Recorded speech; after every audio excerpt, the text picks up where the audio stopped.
crois que c'est pas les gynécologues qui a mis l'enfant là. Hein. C'est Dieu qui donne les enfants. Les enfants sont une grâce. Et donc, en tant que chrétien, et moi j'encourage, c'est la foi, c'est la foi chrétienne. En fait, d'aller interroger le Seigneur pour dire, mais Seigneur, tu nous as confié un enfant, c'est un garçon ou c'est une fille? Parce que Dieu peut vous le dire.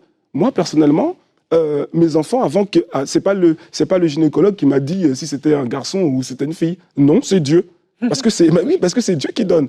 Donc, vous n'êtes pas obligé, ce que j'essaie de dire simplement ici, c'est que vous n'êtes pas obligé d'attendre le gynécologue. Il y a le Créateur, celui qui vous a accordé cette grâce de devenir parent. Lui, il sait si c'est un garçon ou c'est une fille. Et plus tôt vous le savez, et plus tôt vous pouvez arranger certaines choses, en tout cas les premières choses. Parce qu'il y en a qui attendent le dernier moment pour savoir quelle couleur je mets dans la chambre.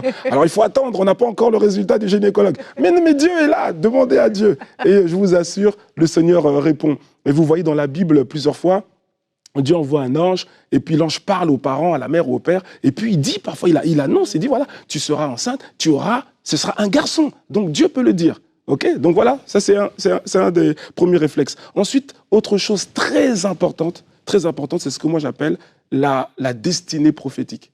Alors la destinée prophétique, bon, c'est une expression qui semble un peu compliquée comme ça, mais c'est le fait de savoir que tout ce que Dieu fait a un but. Et l'enfant que vous attendez, Dieu a un but. Dieu a un but à travers sa vie. Dieu a quelque chose qu'il veut réaliser à travers la vie de votre enfant. Oui. Et pour cela, en fait, pour que vous puissiez être un couple, une rampe de lancement pour votre enfant, il faut le plus tôt possible savoir qu'est-ce que Dieu veut faire. Et c'est ça que j'appelle la destinée prophétique. Et pour ça, il faut faire comme Manoah. Comme Manoah, c'est le père de Samson, c'est dans le livre des Juges. Il a fait une prière pour demander à Dieu de lui montrer comment éduquer l'enfant qui allait arriver. Et ce que vous allez remarquer dans la Bible, à plusieurs endroits, Dieu donne aux parents la destinée prophétique. Il va parler à Agar pour dire à Agar, tu vas être enceinte et ce sera un fils, tu vas l'appeler Ishmaël et il sera comme un âne qu'on ne peut pas dompter et il sera en face de ses frères. Dieu va parler à Rebecca pour lui dire que dans son ventre, il y a 2 nations. Dieu va parler à la maman de Samson, l'épouse donc de Manoah, pour lui dire que cet enfant-là, en fait, c'est par lui que Dieu va libérer les enfants d'Israël de la main des Philistins. Dieu va parler à Marie et à Joseph pour dire que l'enfant-là, en fait, c'est lui, le sauveur, le Messie que le monde attend. Et donc, c'est la volonté de Dieu de vous donner les éléments de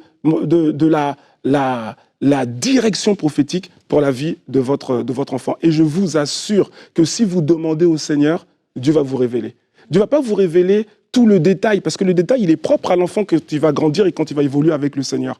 Mais comme la Bible dit que les enfants sont comme des flèches entre la main d'un archer, c'est pas tout d'avoir la puissance pour envoyer, pour propulser l'enfant. Il faut aussi avoir la direction.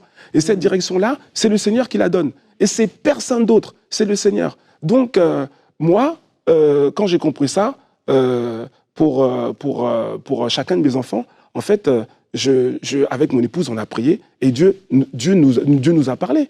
Et donc, je sais ce que Dieu veut faire avec mon fils, je sais ce que Dieu veut faire avec ma fille. Je n'ai pas tous les détails, parce que les détails, comme j'ai dit, ils sont propres à chacun d'eux. Mais en tant que parent, on doit savoir, Seigneur, qu'est-ce que tu veux faire avec cet enfant? Tu nous as donné cet enfant, tu nous l'as confié, qu'est-ce que tu veux faire? Voyez? Et ça, c'est très important. Et je vous assure, même si votre enfant a 6 ans, 8 ans, 18 ans, si vous n'avez pas encore fait cette prière, faites cette prière et le Seigneur va vous répondre. Et quand il va vous répondre, vous allez pouvoir être, comme Marie a été, un déclencheur pour la manifestation de la destinée de l'enfant. Marie savait que Jésus, son fils, c'était le Messie.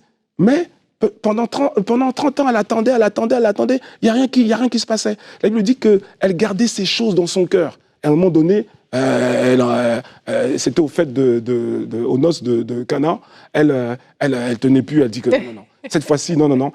Moi, je sais que l'ange m'a parlé, c'est lui le Messie, et c'est pas simplement quelqu'un qui vient dans des fêtes, dans des mariages avec ses amis. Non, il y a une destinée sur sa vie.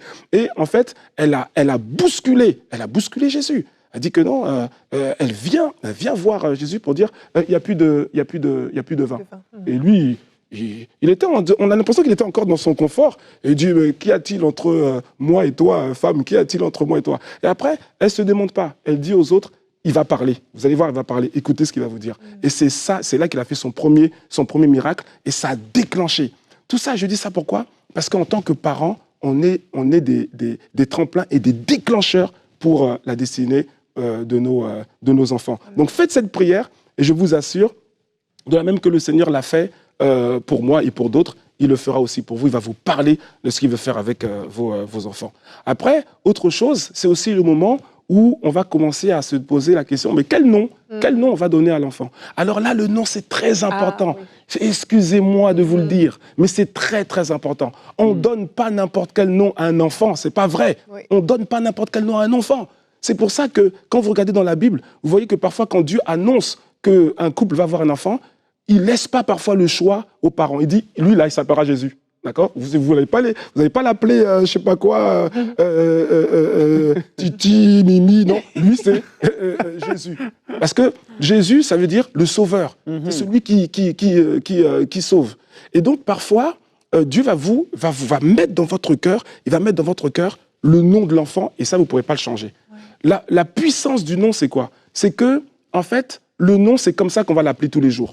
C'est comme ça qu'on va appeler votre enfant tous les jours. Et sans se rendre compte, les gens qui vont l'appeler, ils vont prophétiser sur sa vie. Quand le nom est très important. Abraham, avant d'être Abraham, son nom c'était Abraham. Abraham, ça veut dire quoi? Ça veut dire père élevé. Et quand Dieu rentre dans sa vie, il dit, bon, toi, ton nom, là, avec ton nom, tu ne vas pas aller très loin, hein, parce que toi, ton nom, c'est père élevé, c'est très bien, mais moi, je veux que tu sois père d'une multitude. Donc, tu ne vas plus t'appeler Abraham, tu vas t'appeler Abraham, ce qui signifie père d'une multitude. Et donc, toutes les personnes qui l'appelaient, tous les jours, ils sont en train de prophétiser sur l'accomplissement de sa destinée.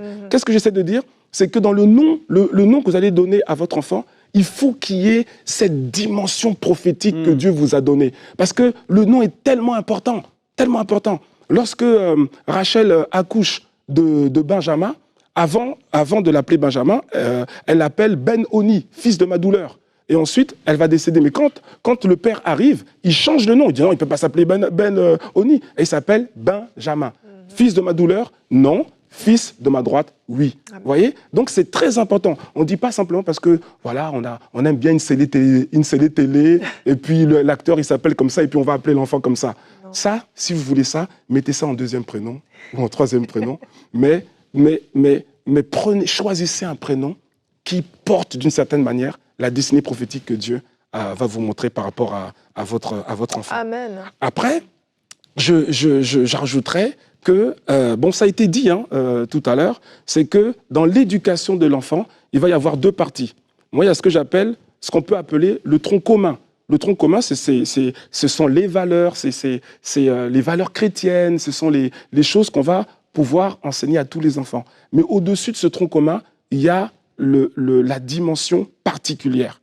Il y a l'éducation qui est adaptée. Tout à l'heure, on parlait de la prière de Manoah. Manoah a prié Dieu en disant envoie-nous encore cet homme, cet ange, pour qu'il nous montre comment nous devons élever cet enfant-là. Il y a ce qui est commun et il y a ce qui est spécifique. Et donc, il y a des choses. Quand vous savez que Dieu a des projets pour votre enfant qui sont à dimension politique, pour un enfant, et puis pour l'autre enfant, c'est peut-être quelque chose, il va servir Dieu dans le domaine de l'art, en tout cas, il va faire des grandes choses, Dieu va faire des grandes choses à travers lui dans le domaine de l'art, vous n'allez pas avoir, il y a le tronc commun, vous n'allez pas avoir après la spécialité, ça ne va pas être la même, parce qu'il y a des choix que vous allez faire pour l'un, que vous n'allez pas faire pour l'autre. Donc voilà, tout ça pour dire qu'on ne prend pas un modèle éducatif et puis on fait du copier-coller. Chaque enfant est porteur d'une destinée. Demandez à Dieu cette destinée, il va vous la révéler, parce que c'est son avantage qui vous révèle pour que vous soyez des parents qui propulsent vos enfants dans le bon couloir, avec la bonne vitesse, avec les bonnes valeurs, afin qu'ils deviennent ce que Dieu veut qu'ils soient et qu'ils réalisent dans leur vie ce que Dieu veut réaliser à travers eux